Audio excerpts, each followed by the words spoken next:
did you transition from Te Kore to the Whenua, and why did you make it that way? That is the next thing. Yeah, what a cool question.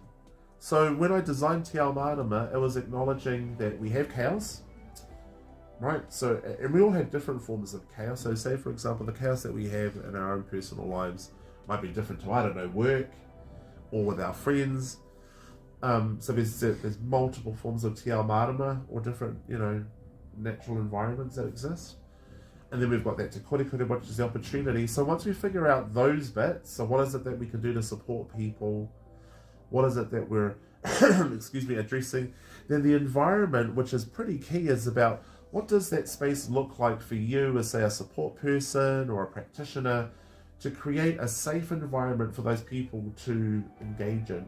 So for example, if you work with, say, a Māori and Pacific, you might want to incorporate Māori and or Pacific posters. You might want to ensure that you're working with people in a very kaupapa or Pacific friendly way. I also want to acknowledge that sometimes our own whānau have been affected by our own cultures and or people from our cultural backgrounds sometimes don't want to have anything to do with Māori or Pacific ways of being because they find it triggering. So, that environment really is an opportunity to kind of figure out what does that space look like to keep them safe. It's also about understanding what is the environment to keep us safe. I want to make sure, for example, in this room is a good example, how am I positioned in case something happens? Can I ensure that the room, the environment of this room is safe enough that if a person feels triggered that they can just walk straight out without necessarily, without say being confronted by myself.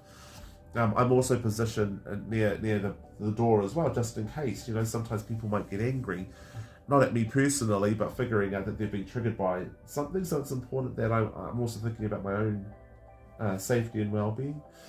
And then another example of the environment is, where are they going back home to? So imagine that they're doing drug and alcohol work with me, but if they're going back home where they're getting stoned and drunk all the time, is that an environment that's going to help them to thrive? So when we think about the environment stage, it's really important to kind of factor in, like Te Ao Marama, multiple spaces, multiple environments, so that as you're working with individuals, you're really getting a clearer understanding about the situations that they live and come from and where they fit in their own environment.